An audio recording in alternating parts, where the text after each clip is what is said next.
एक बार की बात है, एक विशाल जंगल में एक क्रूर राजा के पास एक गुलाम था। वह गुलाम दिन रात कठोर परिश्रम करता, पर राजा का दिल कभी नहीं पिघलता। एक दिन भाग्य को शायद कुछ और ही मंजूर था। गुलाम जंगल में लकड़ियां काट रहा था कि अचानक उसकी नजर एक शेर पर पड़ी ढी। शेर दर्द से कराह रहा था, उसका पंजा एक जाल में फंस गया था। गुलाम डर गया, उसके हाथ पैर कांपने लगे। भागने का मन तो बहुत हुआ, परंतु शेर की दयनीय हालत देखकर उसके कदम ठिठक गए। हिम्मत करके गुलाम धीरे धीरे शेर के पास गया और बड़ी सावधानी से जाल को खोला। शेर को आजादी मिली। वह गुलाम को घूरता रहा, मानो कह रहा हो, तुमने मेरी जान बचाई है, और फिर बिना कोई नुकसान पहुंचाए जंगल में चला गया।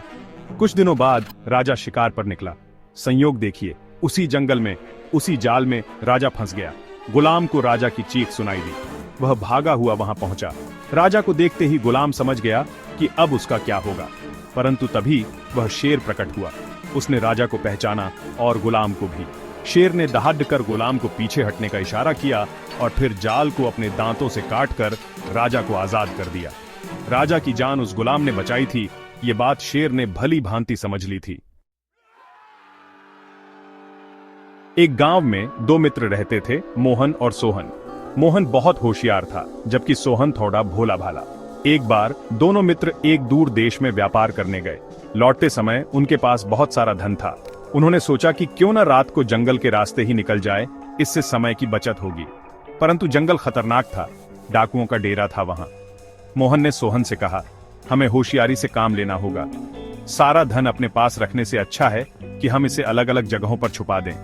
अगर डाकू आ भी गए तो भी हमारा सारा धन लुटने से बच जाएगा। सोहन को मोहन की बात समझ आ गई। उन्होंने अपना धन पेड़ों के नीचे झाड़ियों में अलग अलग जगहों पर छुपा दिया और उस जगह को याद कर लिया। रात को, जैसा कि उन्हें डर था, डाकू आ धमके।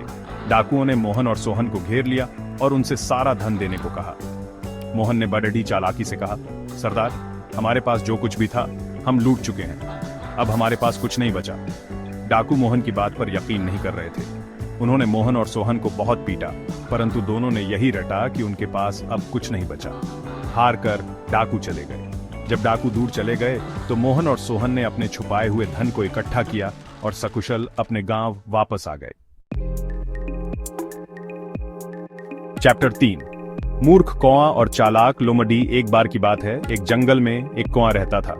एक दिन उसे एक रोटी का टुकड़ा मिला। वह बहुत खुश हुआ और रोटी लेकर एक पेड़ पर बैठ गया। तभी एक चालाक लोमड़ी वहां से गुजरी।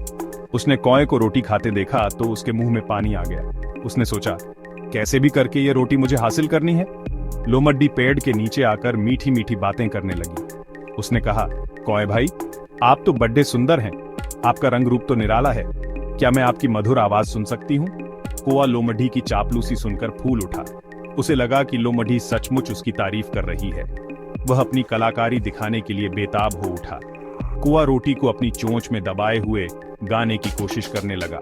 जैसे ही उसने अपनी चोंच खोली, रोटी नीचे गिर गई। लोमड़ी ने फुर्ती से रोटी उठाई और कौए पर हंसते हुए बोली, मूर्ख कौए, तुम कितने भोले हो, क्या तुम नहीं जानते कि चापलूसी करने वाले पर भरोसा नहीं करना चाहिए? यह कहकर लोमड़ी रोटी लेकर चली गई और कौआ अपनी मूर्खता पर पछताता रह गया। तो दोस्तों, ये थीं 3 अद्भुत कहानियां जो हमें जीवन के महत्वपूर्ण सबक सिखाती हैं। दया और करुणा, होशियारी और समझदारी, और चापलूसी से बचाव, ये कुछ ऐसे गुण हैं जो हमें जीवन में आगे बढ़ने में मदद करते हैं। हमें उम्मीद है कि आपको ये कहानियां पसंद आई होंगी और आप इनसे कुछ नया सीख पाए होंगे। कहानियों का जादू ही कुछ ऐसा होता है कि वो हमें सोचने पर मजबूर कर देती हैं, प्रेरित करती हैं और जीवन जीने का सही तरीका बताती हैं। अगर आपको ये वीडियो पसंद आया हो तो इसे लाइक और शेयर जरूर करें और हमारे चैनल को सब्सक्राइब करना न भूलें। लर्निंग भैया के साथ बने रहिए ऐसी ही ज्ञानवर्धक और मनोरंजक कहानियों के लिए। नमस्कार।